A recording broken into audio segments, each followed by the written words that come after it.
Zombie apocalypse.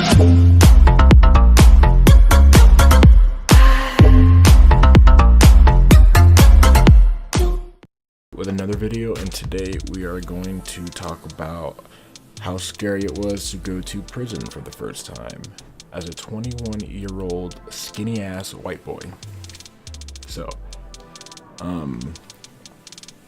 yeah, basically I got in big trouble and was sentenced. Okay, well, we won't get into the charges, but I was sentenced to about 5 years, and I was in the county jail first for about, I want to say, a year and a half, at least a year and a half. And then I was picked up by the what can I call it, it's like a transfer hub for all the prisoners to, you know, evaluate you, test you, and then they will pick to what prison you go to from there. So I was in there for about 30 days, and my gosh, it was so bad. I mean, you're locked into a cell until they can come and evaluate you to find out if you're in there for like something crazy like murder or where you should be housed. Basically, if you're going to a max facility, minimum, medium, whatever it may be, this is the place you go to so they can figure that out. So this is the one place where all sorts of different kinds of offenders and prisoners are all put together, and then they are shipped out to, you know, somewhere else, as I was. So I was there for about, 30 days, and I was there twice. This is the first time I went. First time I was ever, in big trouble, sentenced to prison. 21 years old. So the day we leave for prison, those big huge buses, are they called charter buses? I don't remember, but it was a huge bus. And we had our they were green duffel bags with like our blankets and certain things that we bring with us. They put all the green duffel bags stored in the bus underneath where all the prisoners are at. And there must have been like maybe 30 prisoners on that bus. So we drove about 2.5 hours away into the middle of nowhere, and then we arrived at my new home, Sterling Correctional Facility. And that is a max, medium, and minimum. They have all security levels there, but guess where I went to? My very first time ever stepped foot in prison for a non-violent, non-sexual crime. I went to max. Yes, they put me in max. It must have just been because the amount of charges I had. I had a lot of drug charges, a lot of car theft charges, but there is the amount of them, I think, is what put me excuse me, in max. To be exact, I now have 8 felonies. And if there's people out there, coming across this video who are doing the same crazy stuff as I was, maybe hearing this will, snap you out of it, and I could done that time for all of us, so you don't have to.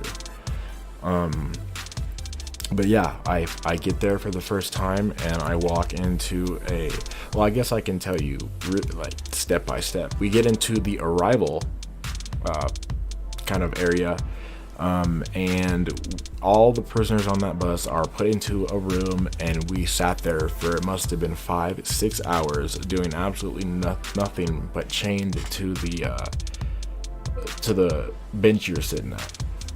Yeah, you couldn't move. It was completely uncomfortable. It was horrible. We sat in there forever, it seemed like. And then they took our picture, gave us our ID, we got all of our clothes, and then we were sent off to wherever we were assigned to. Again, I was assigned to a max unit, so when I walked into this pod for the first time, I had gotten such an overwhelming feeling. I could feel all the eyes just on every new person that was walking and, going towards their cell.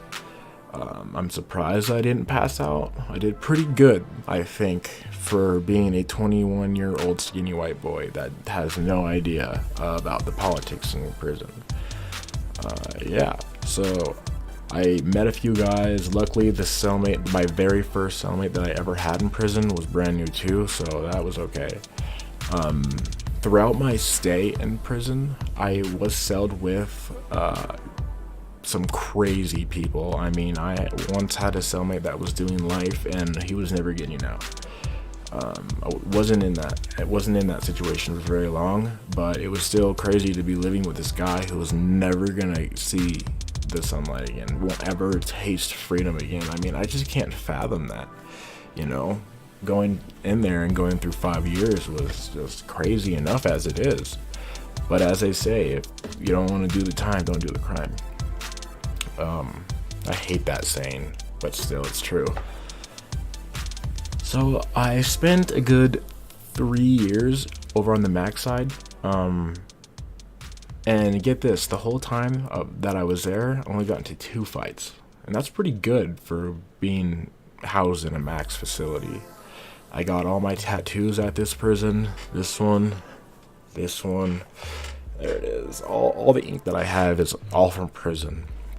Except this cross on my arm, I got that when I was 18. But anyways, you didn't come here to see my tattoos. You came here to hear about what I went through. I saw somebody die, get stabbed to death. This story doesn't even sound real because it's so gruesome. So if you're still watching, I just want to say real quick that what I'm about to tell you is pretty graphic. So if you don't handle that stuff good, then maybe just fast forward a little bit. Still here? Good. So one morning, everything's as usual in prison. I'm getting up, getting my coffee ready to go, heating it up. All of a sudden I hear this commotion out of my right ear, and there's these 3 Mexicans just ganging on this one guy, right? And they're just beating the living crap out of him. And then this other big ass dude, like huge, like 3 times my size, right, just kind of goes towards those other dudes and just kind of like, hold up, let me get this one, right? That's exactly what was going on. He was kind of and as this is happening, to go outside of the pod, it's all like clear glass, and not glass, but plastic. You can see through it, right? So the COs were banging on the glass, waiting for backup. They didn't come in the pod, and they're just banging on the glass, like, stop, yelling stop, because I guess they have to wait for a certain amount of people in order to go in. That's what I heard, at least. And as they're banging on the windows and all that, this guy pulls out his shank, and it's like that long, right? And he just starts going to town on this dude. And I can still remember, the smell of the blood. It was horrible, but he had stabbed him so many times that his shank had bent, right? And I'm standing there, like, watching it, not even like 15 feet away. And this dude, he takes his shank, steps on it, right, and then bends it back straight and goes back at it, right? And right after that, I was like, oh hell no. And I turned around and walked right to my cell and shut the door. But and that's when all the COs came in and separated them. But that experience I will never forget that. The smell of the blood was horrible. That's just one story, but I don't want this video to go on too long. But this is going into prison for your first time is quite an experience, and I don't want all the bad experiences I went through to just be my past and oh well, it's neither here nor there because it's done with. No, I want to use what I learned from all those bad things that I did and put it into good, and I want to help people out there so badly. I have it in my heart to do this. So if you want to hear any other stories, or you have any questions about anything, or you just want to express what you're going through, leave it in the comments. If you want an email, leave that in the comments, and I will let you know what my email is, or I'll start putting it in the description. But until then, I just want to say thank you so much. Can you give me a like, maybe subscribe, and I will see you.